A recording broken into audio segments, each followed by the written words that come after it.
Join me this October where I'll be celebrating Halloween. 31 zine reviews in 31 days. Joining me will be my friend Beanie.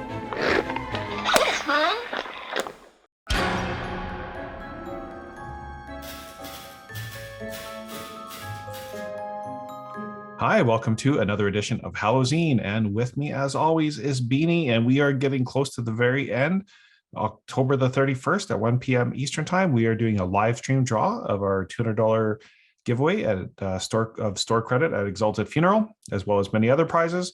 Hope you can join us for that. And Beanie, how are you doing today? Tired. You're tired? Well, you need to get your sleep, young man. Rogueland is what we're going to be reviewing today. This is, I would say, just like its own take on the classic OSR type of game. You can see the following pages are heavily inspired by some of the greatest tabletop role-playing games like Knave, Ars Magica, NetHack, Wizardry, Zork. And it's very much got kind of that typical, not role-playing, Dungeons and Dragons stat blocks and that kind of thing. But it's kind of its own spin on how to actually implement it. So text and design are by Caverns of Heresy, illustrations by LFOSR, who I've had as a guest on my show, Leo, before. I'll put a link up here. Gnarled Monster, Hodag RPG, and their maps by the Subterranean Ocean Survey. Adavid, let's see if I can pronounce that better. David P. Glass. There, sorry. That's terribly stumbly. Character sheet by, and I've butchered that before. There's probably something that I probably need to learn there. Okay, we'll cut that out. Here are the table of contents to explore Rogueland, build a character, learn the game, rogue magic, the bazaar, the encounters, adventure, locals and dungeons, locales and dungeons, game reference panel. So using this book, it's a tabletop role-playing game.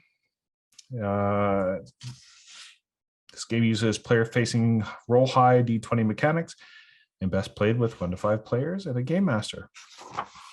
Here is a map of the Roguelands. It has that kind of original token-esque kind of feel to it. It's got the numbers above 1 to 30 and down from A, B, C, D to Z, and then AA, BB, down to FF. Let's build a character. So you can go unique or pre-packed. Choose to build a uniquely generated character from the results of the subsequent steps, or start with something from a pre-packed explorer's table and proceed with creating your character's identity. A character sheet is provided on the back cover to document the resulting details. Let's go back. So here is the nice character sheet in the same kind of style of Rogueland. And you probably saw there are some goodies that came within the book. Other character sheets, smaller half-size versions. So you've got your abilities of strength, dexterity, constitution, intelligence, wisdom, and charisma, which should be familiar to most Dungeons and Dragons players, with the modifier reflective of 12 to 14 plus 2, 15 to 17 plus 3, and 18 plus 4. The other characteristics are hit points, armor class, which equals your dexterity, and your inventory capacity, which is 8 plus your constitution, and your hit points, which is 1d8. I'm assuming that's a 1d8 plus your constitution, pack your bag, and your identity. So here's some pre-packed explorers for you to just jump into the game. You've got your brute. So you've got your +3 strength, +1 dex, etc. And so those are just all your bonuses. And so as you can see, you got your 3d6, but essentially all they're caring about is the bonuses there. You got your champion, magician, medic, performer, wanderer. So you can immediately get started. You can pack your own bag. So here's some items that you can take. So you gives you a starting, I think it would collect D20 coins for every inventory slot left empty. And if you go back to the back page, you've got your inventory slots there. And it also, you can see, has a usage die. Just track how it is. So as you use it throughout the game, you check your usage die to see how it goes up and down. So here's some traits. So there's a D20 table that you can, whoop, missed it, stature. We are statuesque, and our face is bloated, and our skin is rosy, and our hair is top knot. Who doesn't want a top knot? Clothes are eccentric. Our speech is booming. Our vice is flippant. Our virtue is we are righteous. Misery is we are pursued by what? Who knows? And our past is a gambler. So right away, we've got some cool stuff to build on. So we've got our equipment, weapons, how you gain levels, and then eventually you want to retire. But who really wants to retire? You just want to go out in a blaze of glory, don't you? So here's a sample of what a character sheet could look like. Felis Velnar, level 2, with 1.2k XP, 65 coins, their background, special training. Here's their bonuses. So you no longer need to track the 1 to 18.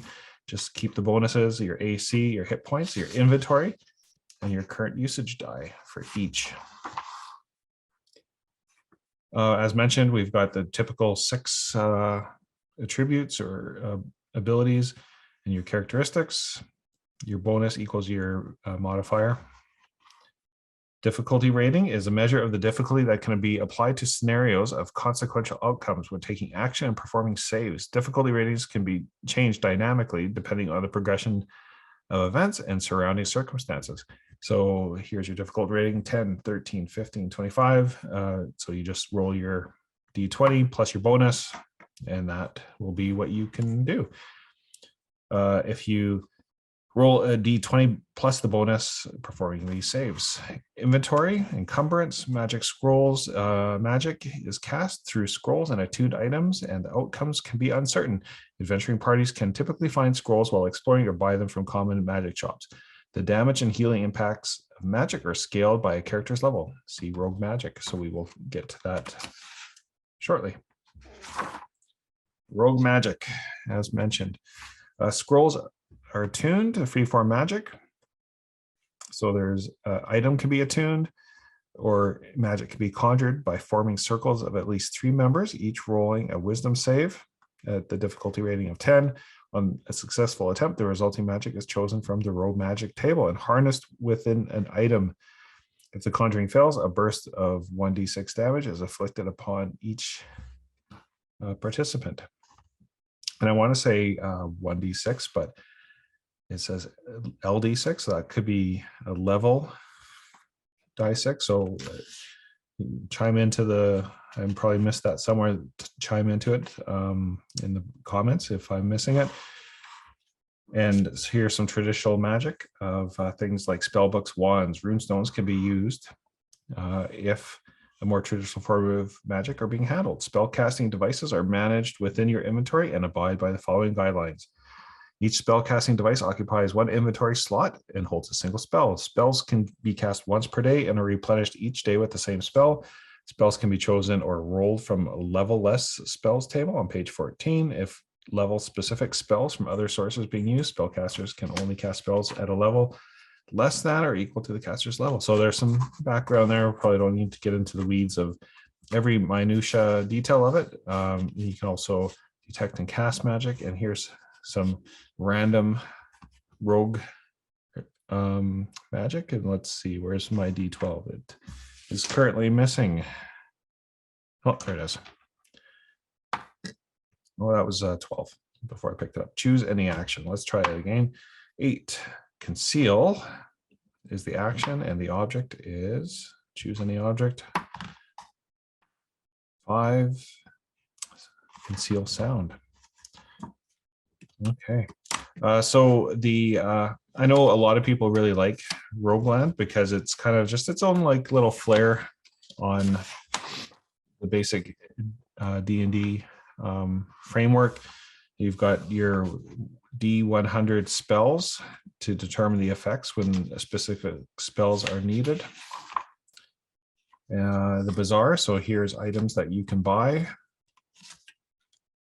And the art kind of has that nice kind of old school feel to it, pencil sketches. Let's role play. So you've got, you ask the question or about the surroundings, rumors, or potential dangers. You can sell or trade equipment, assist, complete jobs to gain valuable information. You can hire, offer an aspiring explorer to join your party to assist in adventuring. You can fight, attempt to fight your way through hostile or threatening encounters. Here's a list of NPCs. In combat, a little bit more detailed of the rules beyond the saves. You got your initiative, morale, players' turns, enemy turns. Probably nothing too unfamiliar. And here's some monsters and just some generic ones that you might encounter with their stat blocks in a nice grid so that you can have them handy. We've got traps and hazards. So just on the fly, if you need one, here's some ideas. Here's some treasure that you can roll. Some magic items that you can roll. Hex travel. So everybody loves a hex adventure. And so the environment, travel, explore, survive, and events. So entering a hex, there's a D12 and there's a mishap, outpost, or fort, food, water, the bazaar, safe passing. So very procedural on what happens when you enter the hex. And then there's open exploration, just some procedure and description on how you would solve that. And then detailed exploration that if you had to have things like dungeons, caves, buildings, that you would need to provide some details for those.